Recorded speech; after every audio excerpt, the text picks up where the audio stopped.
تخيل معايا كده فريق كسب دوري ابطال اوروبا 3 مرات ورا بعض، وفجاه وفي موسم واحد يبان كانه نسي هو كان بيكسب ازاي اصلا. ريال مدريد في 2018 ما خسرش ماتش، ريال مدريد خسر عقل. زيدان مشي، كريستيانو اتباع، والاداره قالت لك ما تقلقش احنا بنبني للمستقبل. بس السؤال الحقيقي هنا بقى، هو ينفع تبني للمستقبل وانت سايب الحاضر يولع؟ ففي الفيديو ده مش هنتكلم عن نتائج ولا شماعات، احنا هنفتح ملف صفقات ريال مدريد 2018 2019 صفقه صفقه، ونفهم ليه فلوس كتير اتدفعت وموسم كامل ضاع. فخليك معايا لان اللي حصل في الصيف ده كان بدايه اكبر سقوط لريال مدريد في عقد كامل.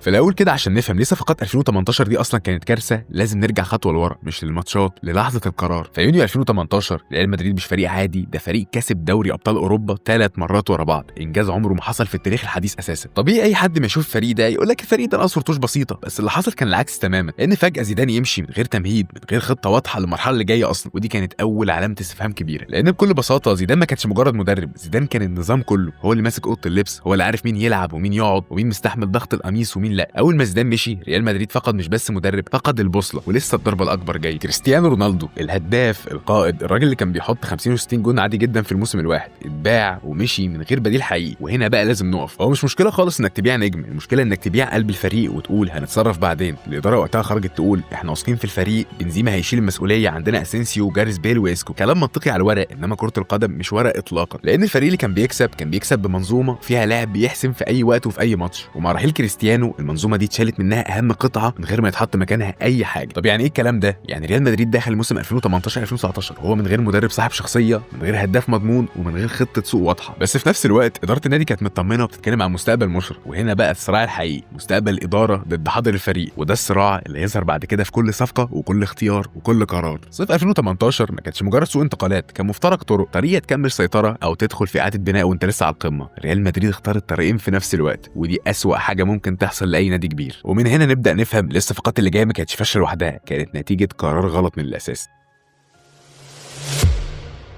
بعد ما عرفنا ان ريال مدريد دخل صيف 2018 من غير زيدان ومن غير كريستيانو، نيجي بقى للسؤال الاخطر، الاداره كانت بتفكر ازاي؟ لو بصيت على الصفقات من غير اسماء ومن غير ارقام هتحس انك قدام نادي قرر فجاه يغير هويته. ريال مدريد النادي اللي متعود يشتري النجم وهو جاهز، قرر يشتري النسخه اللي لسه تحت التجربه، شباب، مواهب، مستقبل. كلمات حلوه بس خطيره لما تتقال على فريق مطلوب منه يكسب كل اسبوع. بس الاداره قالت مش هنجيب نجم كبير، الفريق لسه قوي واللعيبه الحاليين هيطوروا نفسهم. المشكله هنا مش في الكلام، المشكله في التوقيت. ما ينفعش تبقى لسه كاسب اوروبا وتقرر فجاه تعمل اعاده بناء من غير ما تقول انك بتعمل اعاده بناء. لان اللي حصل ان ريال مدريد حاول يعمل حاجتين عكس بعض، ينافس على كل البطولات وفي نفس الوقت يبني فريق للمستقبل، وده خلى كل صفقه تيجي بنص عقل، لا اللاعب الشاب اتاخد على مهله ولا الفريق اتدعم بنجم يشيل عنه الضغط. خد عندك مثال بسيط، يعني لما تجيب لاعب شاب في فريق عادي اي لقطه حلوه بتبقى نجاح، لكن لما تجيب نفس اللاعب لريال مدريد اول باص غلط بتبقى مشكله، واول ماتش وحش بيبقى فشل. الاداره كانت فاكره ان التاريخ هيشيل عن الشباب دول الضغط، بس التاريخ ما بيلعبش كوره. كمان حاجه مهمه، ريال مدريد ما كانش ناقص عدد، كان ناقص نوع. الفريق كان محتاج لاعب يحسم، لاعب يقود، لاعب يطلع الفريق من الماتش لما كل حاجه تقف. اللي حصل بقى ان الاداره صرفت فلوس، بس صرفتها في اتجاه غلط، فلوس على حراس، مواهب، بدله، ومفيش ولا صفقه واحده تقول هو ده بديل كريستيانو. وده خلى بكل بساطه الجمهور يدخل الموسم وهو تايه، هل الفريق ده داخل يكسب ولا داخل يتعلم؟ والسؤال ده كان باين في كل ماتش وفي كل اداء. صيف 2018 ما كانش ازمه اسماء، كان ازمه هويه فريق مش عارف هو كبير قوي ولا شاب لسه. واللخبطه دي هطلع نتيجتها في اهم جزء في الفيديو ده، تشريح الصفقات واحده واحده. دلوقتي بقى مفيش كلام نظري، مفيش فلسفه، احنا هنمسك صفقات ريال مدريد صيف 2018 صفقه صفقه ونشوف اتجاب ليه وكان المفروض يعمل ايه وطلع اصلا بايه. نبدا من ورا، من حراسه المرمى. تيبو كورتوا حارس عالمي جاي من تشيلسي وفي قمه مستواه، على الورق صفقه ممتازه، بس السؤال هنا مش كورتوا وحش او لا، السؤال هل ده كان اهم مركز محتاج تدعيم؟ ريال مدريد كان عنده كيلر نافاس، حارس كسب دوري ابطال ومحبوب من الفريق، فلما تجيب كورتوا انت كده خلقت ازمه مش حل. حارسين كبار في موسم اصلا الفريق فيه مهزوز، فبدل ما الحراسه تبقى امان بقت توتر. كورتوا لاعب كويس في فترات، بس عمره ما كان المشكله ولا الحل. صفقه صح بس في توقيت غلط. وعندك لونين موهبه، حارس صغير، صفقه مستقبل بامتياز، بس تيجي تسال مستقبل لمين؟ عندك كورتوا، عندك نافاس، ولونين اتحط في النص، لا لاعب ولا تساب يتطور. صفقه من غير خطه، وده نمط هنشوفه كتير. اودريوزولا باك يمين، سريع، شاب، كل حاجه تمام. المشكله عندك كارفاخال، لاعب اساسي، خبره وبيلعب في اكبر الماتشات. اودريوزولا لا هو اساسي ولا مشروع هيبقى اساسي، فبقى لا كسب ثقه ولا خد وقت ولا الفريق استفاد. صفقه ملهاش ضروره في موسم محتاج قرارات حاسمه. فينيسيوس اسم تقيل دلوقتي، بس وقتها طفل 18 سنه جاي من البرازيل، المفروض ايه؟ يتعلم، يغلط، يكبر واحده واحده. اللي حصل اتحط فجاه في دور المنقذ، جمهور مستني جوان، اداره مستنيه انفجار، وفريق محتاج حد يحسم. فينيسيوس كان بيعمل كل حاجه الا التسجيل، مهارات، سرعه، حماس. بس في ريال مدريد ده مش كفايه، صفقه مستقبل اتحكمت بمنطق الحاضر، وده ظلم للاعب وكشف فشل الاداره. ماريانو بقى رجع على امل يبقى بديل بنزيما، بس الحقيقه لا بديل ولا منافس، دقايق قليله، تاثير شبه معدوم، وفي موسم محتاج الجوان اصلا. الصفقه دي كانت محاوله تسكيت مش حل. خامس لاعب بقى هو ابراهيم دياز، موهبه وذكي وعنده فنيات حلوه، بس بيجي في يناير وسط فريق تايه ومدربين بيتغيروا، فطبيعي يضيع. الصفقه كان لازم تتحط في بيئه مستقره، وده ما كانش موجود خالص. فلو جمعت كل الصفقات دي هتلاحظ حاجه واحده بس، ولا صفقه فيهم كانت غلط لوحدها. الغلط كان انهم اجتمعوا في موسم واحد من غير قائد، من غير مدرب ثابت، ومن غير نجم يشيل عنهم الضغط. صفقات كتير صح، بس غلط مع بعض، وده خلى ريال مدريد يدخل الموسم بفلوس مدفوعه بس من غير شخصيه، واللي هي اهم حاجه عند ريال مدريد. ولسه المصيبه الاكبر ما كانتش في السوق، كانت على الدكه.